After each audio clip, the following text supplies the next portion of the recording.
नमस्कार दोस्तों, स्वागत है आपका मेरे यूट्यूब चैनल फार्मेसी स्टडी में। ठीक है दोस्तों, आगे हम फिर बात करते हैं फार्मास्यूटिक्स फर्स्ट के जो मोस्ट इंपॉर्टेंट आपके लिए एमसीक्यू के क्वेश्चन रहेंगे उनके बारे में। अगला क्वेश्चन है दोस्तों कि एम्पुल्स जनरली कंटेन्स, ठीक है, एम्पुल्स जनरली क्या कंटेन करते हैं। तो एम्पुल्स जो होते हैं जनरली वो सिंगल डोज पेरेंटल प्रोडक्ट होते हैं दोस्तों, केवल एक ही डोज उसमें होती है। जितने भी आपने इंजेक्शन वगैरह देखे होंगे छोटे छोटे, ठीक है, वो सिंगल डोज होते हैं, ठीक है। तो वो एम्पुल्स कहलाते हैं, वो कहते हैं सिंगल डोज पेरेंटल प्रोडक्ट। अगला है दोस्तों ट्रांसफ्यूजन बोतल आर मेड ऑफ। जो ट्रांसफ्यूजन बोतल होते हैं वो किसके बने होते हैं। तो ट्रांसफ्यूजन बोतल जो होते हैं दोस्तों वो बोरोसिलिकेट ग्लास के बने होते हैं। अगला क्वेश्चन है दोस्तों plasticiser are added in plastic to provide, यानी प्लास्टिसाइजर को प्लास्टिक में क्यों ऐड किया जाता है। ठीक है दोस्तों, तो प्लास्टिसाइजर को प्लास्टिक में ऐड किया जाता है उसकी फ्लेक्सिबिलिटी को दोस्तों बढ़ाने के लिए। अगला क्वेश्चन है दोस्तों Mohs scale is related to. ये मोहन स्केल जो है वो किससे संबंधित है। तो मोहन स्केल जो है दोस्तों वो हार्डनेस ऑफ मेटल से संबंधित है। ये क्वेश्चन दोस्तों बहुत बार पूछा गया है, इसको याद कर लेना कि जो मोहन स्केल है वो किससे रिलेटेड होती है, वो होती है हार्डनेस ऑफ मेटेरियल से। अगला क्वेश्चन है दोस्तों decrease in particle size is associated with. अगर पार्टिकल का साइज दोस्तों कम हो जाएगा, कोई भी जो सॉलिड है अगर उसका पार्टिकल साइज कम कर देंगे तो उसकी सॉल्युबिलिटी जो होगी दोस्तों वो बढ़ जाएगी। तो इसका सही आंसर है increase in solubility of solid particle. जैसे ही पार्टिकल साइज कम होगा प्रोडक्ट की सॉल्युबिलिटी क्या होगी, वो बढ़ जाएगी। अगला क्वेश्चन है दोस्तों which one of these mills is use for size reduction of fibrous material. ये क्वेश्चन भी बहुत बार पूछा गया है कि जो फाइब्रस मटेरियल होते हैं उनके साइज रिडक्शन के लिए हम कौन सी मिल का यूज़ करते हैं। तो उनके साइज रिडक्शन के लिए दोस्तों हम कटर मिल का यूज़ करते हैं।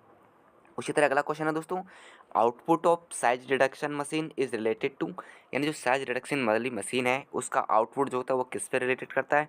वो रिलेटेड होता है दोस्तों उसके बल्क डेंसिटी पे। जितने अधिक उसकी डेंसिटी होगी और आउटपुट ही उतने क्या होगा दोस्तों आपका अधिक आएगा। ठीक है, तो output of size reduction machine वो रिलेटेड होती है आपकी बल्क डेंसिटी से।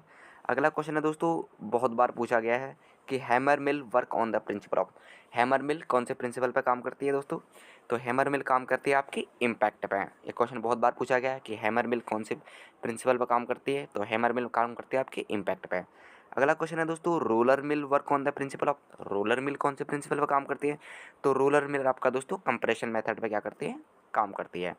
उसी तरह अगला क्वेश्चन है दोस्तों ball mill work on the principle of. ये क्वेश्चन भी बहुत बार आता है कि बाल मिल कौन से प्रिंसिपल पर काम करते हैं।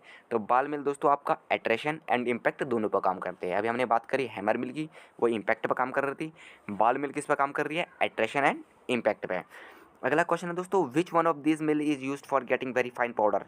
कौन से मिल है जिसका यूज बहुत ही छोटे छोटे फाइन पाउडर के लिए हम जिसका यूज़ करते हैं। तो वह है दोस्तों आपका फ्लूइड एनर्जी मिल।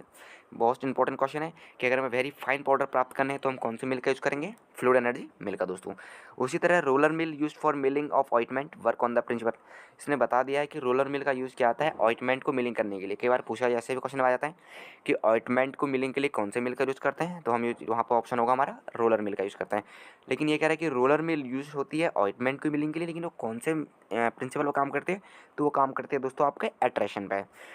अगला क्वेश्चन है दोस्तों which one of this machine does not contain any moving part, यानी इनमें से वो कौन सी मशीन है जिसमें कोई भी मूविंग पार्ट नहीं होता है। तो इसका सही आंसर है दोस्तों आपका फ्लूइड एनर्जी मिल। फ्लूइड एनर्जी मिल जो है दोस्तों उस पर कोई भी मूविंग पार्ट नहीं होता है। अगला क्वेश्चन है दोस्तों which mill is based for powdering hard crude drug. अगर कोई हार्ड बहुत ही कठोर ड्रग है तो उसको पाउडर करने के लिए हम कौन सा मिल यूज़ करते हैं दोस्तों, डिसइंटीग्रेटर मिल का क्या करते हैं, यूज़ करते हैं। उसी तरह अगला क्वेश्चन है माइक्रोमेटिक्स deals with the study of small particle. जितने भी स्मॉल पार्टिकल्स होते हैं उनकी स्टडी को क्या क्या कहलाती है, माइक्रोमेटिक्स दोस्तों। उसी तरह अगला क्वेश्चन है very fine powder must pass through the ship number. जो वेरी फाइन पाउडर होता है वो कौन से सीप से पास होता है, वो सीप नंबर 120 से पास होता है दोस्तों। ये क्वेश्चन कई बार आ गया कि very fine powder must pass through the ship number, यानी जो वेरी फाइन पाउडर होता है वो कौन से सीप से पास होता है। तो सीप नंबर 120 से।